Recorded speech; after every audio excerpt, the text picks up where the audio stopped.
cette loi 3 fois. Une fois en janvier. En janvier, c'est passé avec 19 voix de majorité. 19 voix de majorité. D'habitude, au Sénat, la différence actuelle entre la droite et la gauche, lorsque ce sont des élections, des textes très politiques, la différence c'est 45. 43, 45. Sur ce texte-là, 19 seulement. Puis le texte est parti à l'Assemblée nationale, il a été voté, même s'il a été transformé, amélioré. La version améliorée qui est revenue au Sénat, que nous avons nous aussi encore de nouveau amélioré un petit peu, la deuxième fois, elle a été votée au mois de juillet, avec 6 voix de majorité. Puis il est reparti à l'Assemblée nationale, qui a de nouveau un petit peu changé. Il a fallu mettre en place une commission mixte paritaire avec 7 députés, 7 sénateurs, pour essayer de trouver un compromis qui a été... Ceux qui sont experts, vous allez me dire, ça a été un événement. Depuis 1958, on n'avait jamais connu ça dans une commission paritaire. 7 députés, 7 sénateurs, représentant la gauche et la droite, bien sûr, dans chacune de là. D'habitude, la droite est toujours majoritaire. Parce que quand on dit la majorité à l'Assemblée nationale, elle désigne donc 4 délégués de droite et 3 de gauche. La droite est majoritaire à au Sénat, elle désigne donc 4 sénateurs de droite et 3 de gauche. Alors quand on est tous ensemble, ben, ça fait 8 à droite et 6 à gauche. Donc on se fait en papauté toutes les fois. C'est comme ça. Bon. Excusez-moi du terme, enfin bon. Comprenez.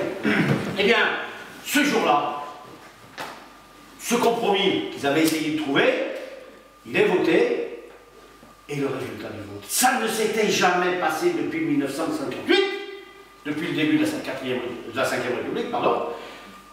7 voix pour, 7 voix contre. Ça veut dire que les deux centristes, dans les 4 qui mettaient la droite, ils mettaient toujours 3 UMP et un centriste. Et de l'autre côté, 3 UMP et un centriste. Ben, le centriste du Sénat, il n'a pas voté à droite cette fois. Il a voté avec la gauche. Alors ça fait 7-7. Événement, plus personne ne va. C'était pas prévu dans le règlement. Qu'est-ce qu'on fait quand une commission paritaire est à égalité? Ça s'était jamais arrivé. Alors ils ont palabré pendant 1h30, et puis au bout d'1h30, pour essayer de débloquer la situation, le centriste qui avait fait défaut pour la droite, mais qui nous avait consolidé nous, au moins dans nos idées, a dit bon, allez, on revote. Alors, on revote, 7 voix à droite, 6 voix à gauche, et une absence. Aïe, aïe, aïe. Bon, ça c'était à la commission mixte paritaire. Donc ce texte, le compromis est passé quand même. Lorsque ce texte de compromis est revenu au Sénat, ce texte est passé au Sénat la dernière fois, fin novembre, début décembre, avec 2 voix.